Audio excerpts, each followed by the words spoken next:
हरे कृष्ण। ओम नमो भगवते वासुदेवाय नमः। आइए आज के वीडियो में हम मोक्षदा एकादशी की कथा का श्रवण करेंगे। मोक्षदा एकादशी का व्रत भगवान विष्णु के निमित्त रखा जाता है। इस दिन भगवान विष्णु की विधि विधान से पूजा अर्चना करने के बाद मोक्षदा एकादशी की पावन कथा का श्रवण किया जाता है। इसी पावन एकादशी के दिन ही कुरुक्षेत्र में भगवान श्री कृष्ण ने अर्जुन को श्रीमद् भगवद गीता का उपदेश दिया था। अतः यह तिथि गीता जयंती के नाम से भी जानी जाती है। इस दिन से गीता पाठ का अनुष्ठान प्रारंभ करना चाहिए तथा प्रतिदिन थोड़ी देर गीता का पाठ अवश्य करना चाहिए। गीता रूपी सूर्य के प्रकाश से अज्ञान रूपी अंधकार को नष्ट करना चाहिए। प्रेम से बोलिए विष्णु भगवान की जय। आइए अब हम विष्णु भगवान का ध्यान करते हुए उनके चरण कमलों में अभिनंदन करते हुए मोक्षदा एकादशी की कथा का श्रवण करते हैं। बोलिए विष्णु भगवान की जय। मोक्षदा एकादशी व्रत कथा। धर्मराज युधिष्ठिर कहने लगे कि हे भगवान, मैंने मार्गशीर्ष कृष्ण एकादशी अर्थात उत्पन्ना एकादशी का सविस्तार वर्णन सुना। अब आप कृपा करके मुझे मार्गशीर्ष माह के शुक्ल पक्ष की एकादशी के विषय में भी बतलाइए। इस एकादशी का क्या नाम है तथा इसके व्रत का क्या विधान है, इसकी विधि क्या है, इसका व्रत करने से किस फल की प्राप्ति होती है। कृपया यह सब विधान पूर्वक कहिए। भगवान श्री कृष्ण बोले, मार्गशीर्ष माह के शुक्ल पक्ष में आने वाली इस एकादशी को मोक्षदा एकादशी कहा जाता है। यह व्रत मोक्ष देने वाला तथा चिंतामणि के समान सब कामनाएं पूर्ण करने वाला है, जिससे आप अपने पूर्वजों के दुखों को खत्म कर सकते हैं। इसका महत्व मैं तुमसे कहता हूँ, ध्यान पूर्वक सुनो। गोकुल नाम के नगर में बैखानस नामक राजा राज्य करता था। उसके राज्य में चारों वेदों के ज्ञाता ब्राह्मण रहते थे। वह राजा अपनी प्रजा का पुत्रवत पालन करता था। एक बार रात्रि में राजा ने एक स्वप्न देखा कि उसके पिता नरक में हैं। उसे बड़ा आश्चर्य हुआ। प्रातः वह विद्वान ब्राह्मणों के पास गया और अपना स्वप्न सुनाया। कहा, मैंने अपने पिता को नरक में कष्ट उठाते देखा है। उन्होंने मुझसे कहा कि हे पुत्र, मैं नरक में पड़ा हूँ, यहाँ से तुम मुझे मुक्त कराओ। जब से मैंने यह वचन सुने हैं तब से मैं बहुत बेचैन हूँ। चित्त में बड़ी अशांति हो रही है। मुझे इस राज्य, धन, पुत्र, स्त्री, हाथी, घोड़े आदि में भी कुछ भी सुख प्रतीत नहीं होता। क्या करूं? राजा ने कहा, हे ब्राह्मण देवताओं, इस दुख के कारण मेरा सारा शरीर जल रहा है। अब आप कृपा करके कोई तप, दान, व्रत आदि ऐसा उपाय बताइए जिससे मेरे पिता को मुक्ति मिल जाए। उस पुत्र का जीवन व्यर्थ है जो अपने माता पिता का उद्धार ना कर सके। एक उत्तम पुत्र जो अपने माता पिता तथा पूर्वजों का उद्धार करता है, वह 1000 मूर्ख पुत्रों से अच्छा है। जैसे एक चंद्रमा सारे जगत में प्रकाश कर देता है, परंतु हजारों तारे नहीं कर सकते।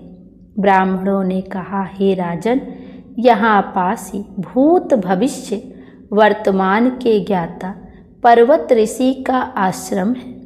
आपकी समस्या का हल वे जरूर करेंगे। ऐसा सुनकर राजा मुनि के आश्रम पर गया। उस आश्रम में अनेक शांत चित्त योगी और मुनि तपस्या कर रहे थे, उसी जगह पर्वत मुनि बैठे थे। राजा ने मुनि को साष्टांग प्रणाम किया। मुनि ने राजा से सांगोपांग कुशल पूछी। राजा ने कहा कि महाराज, आपकी कृपा से मेरे राज्य में सब कुशल है, लेकिन अकस्मात मेरे चित्त में अत्यंत अशांति होने लगी है। ऐसा सुनकर पर्वत मुनि ने आंखें बंद की और भूत विचारने लगे। फिर बोले, हे राजन, मैंने योग के बल से तुम्हारे पिता के कुकर्मों को जान लिया है। उन्होंने पूर्व जन्म में कामातुर होकर एक पत्नी को रति दी, किंतु सौत के कहने पर दूसरी पत्नी को ऋतुदान मांगने पर भी नहीं दिया। उसी पाप कर्म के कारण तुम्हारे पिता को नरक में जाना पड़ा।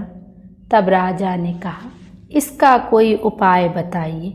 मुनि बोले, हे राजन, आप मार्गशीर्ष एकादशी का उपवास करें और उस उपवास के पुण्य को अपने पिता को संकल्प कर दें। इसके प्रभाव से आपके पिता की अवश्य नरक से मुक्ति होगी।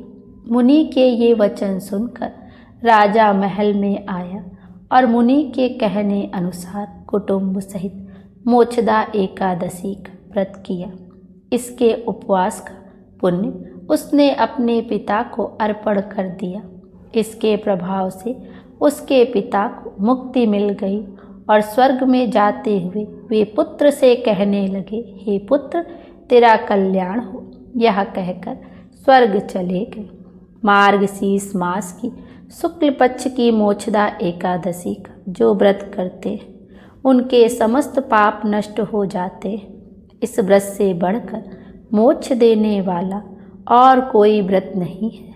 इस दिन गीता जयंती मनाई जाती है।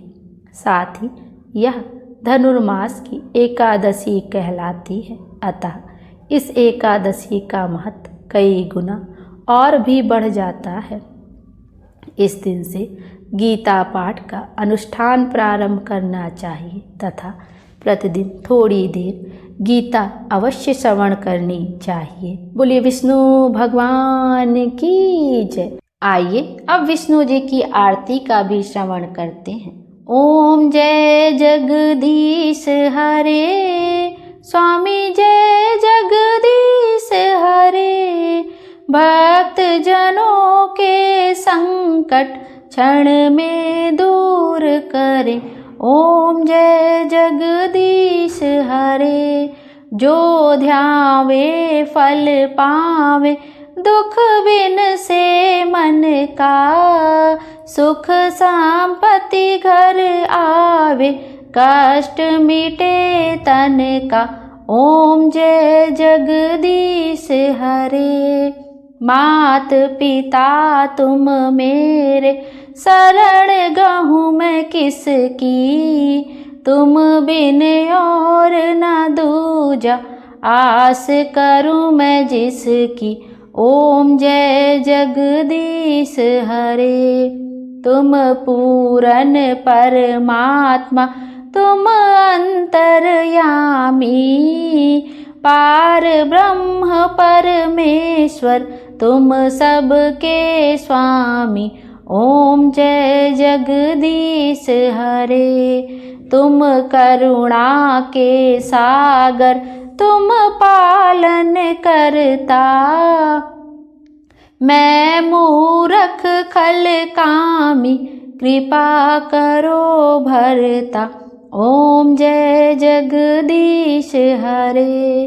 तुम हो एक अगोचर, सबके प्राणपति। किस विध मिलूं दया मैं, तुमको मैं कुमति। ओम जय जगदीश हरे।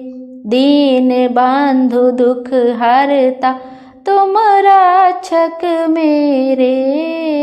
करुणा हस्त उठाओ, द्वार पड़ा मैं तेरे।